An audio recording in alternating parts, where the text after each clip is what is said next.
হযরত জাবের রাদিয়াল্লাহু তাআলা আনহু বলেন যে রাসূলুল্লাহ সাল্লাল্লাহু আলাইহি সাল্লাম ইরশাদ করিয়াছেন, আল্লাহ তাআলা হযরত জিবরাইল আলাইহিস সালাতু ওয়াস সালামকে হুকুম দিলেন যে অমুক শহরকে উহার বাসিন্দা সহ উল্টাইয়া দাও।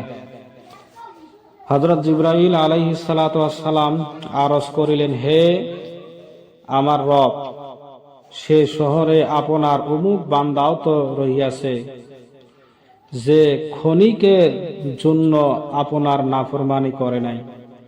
রাসূলুল্লাহ সাল্লাল্লাহু আলাইহি ওয়াসাল্লাম বলেন, আল্লাহ তাআলা হযরত জিবরাইল আলাইহিস সালাতু ওয়াস সালামকে বলিলেন, তুমি সে শহরকে উক্ত ব্যক্তিসহ সমস্ত শহরবাসীর উপর উল্টাইয়া দাও, কেননা শহরবাসীকে আমার হুকুম অমান্য করিতে দেখিয়া এক মুহূর্তের জন্য সে ব্যক্তির চেহারা রং পরিবর্তন হয় নাই।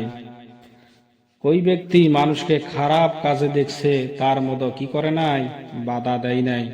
এই জন্য আল্লাহ তাআলা জিবরাইল আলাইহিস সালাতু ওয়াস সালামকে বলছে যে ওই ব্যক্তি সহ ওই শহরটা তোমরা উল্টায়া দাও।